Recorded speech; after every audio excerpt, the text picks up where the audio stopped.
Good morning, everyone. We're continuing here in the words of the CHOFETZ CHAIM, and today is going to be coming to clarify something that is important to understand. There is a Gemara in the Yerushalmi in Peah that seems to say over there that you're allowed to discredit people that are called Bali Machlekes, people that are going around causing quarrels and fights amongst people. They stir up trouble without justification.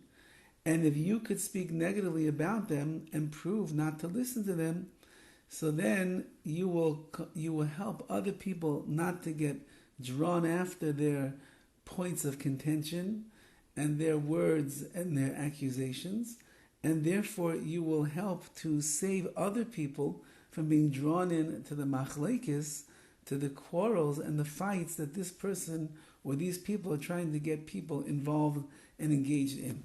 So on the surface, it would sound like there shouldn't be a problem over here to say the Lashon HaRa about such people because they're doing a great disservice to Klal Yisrael by causing other people to get involved in fighting between each other.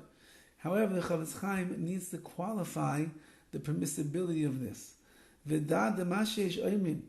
should know that it says that some of the great halachic authorities say the mutter l'saper Lashon HaRa al bali hamachlekes, that you're allowed to speak Lashon HaRa about bali machlekes, people who are masters of making quarrels and fights between people. Dafkim hu raya shal yedei sheyigala livnei anoshim es godel tamisam. It only applies if the person speaking the Lashon HaRa can discern that by revealing to the public the extent of this Bal Machlekes' deception, meaning if I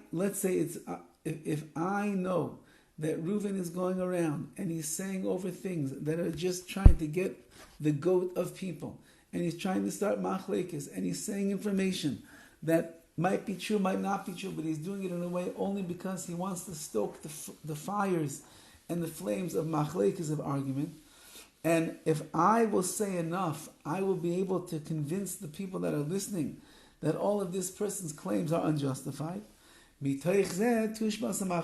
then by doing that, we'll put out the fires of the machlekes, of the dispute that is there. And therefore, says the CHOFETZ CHAIM, I would imagine that under those circumstances, for the sake of Klal Yisrael, I'll be able to say Lashon HaRa.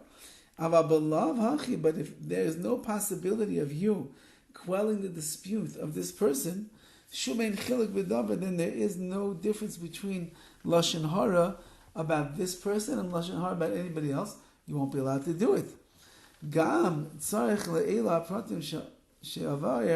Says the CHOFETZ CHAIM, and even in a case where you'd be allowed to speak Lashon HaRa about this Bal Machlekes, the person who's going around and making problems and causing people to get in arguments and fights and quarrel amongst each other, even there are three conditions that must be met.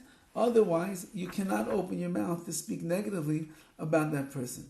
So those three conditions, Be'ez Hashem, we're going to see next week after Shabbos. So in the meantime, if you know about Machlekes, someone who goes around and causes other people to argue with each other based on the information he's saying, since you don't know the three things that you need to know in order to be able to say Lashon HaRa about him, you'll have to remain silent this Shabbos and Sunday, and Be'ez Hashem on Monday, you get all the details. Be'ez Hashem. Have a wonderful Shabbos, everyone.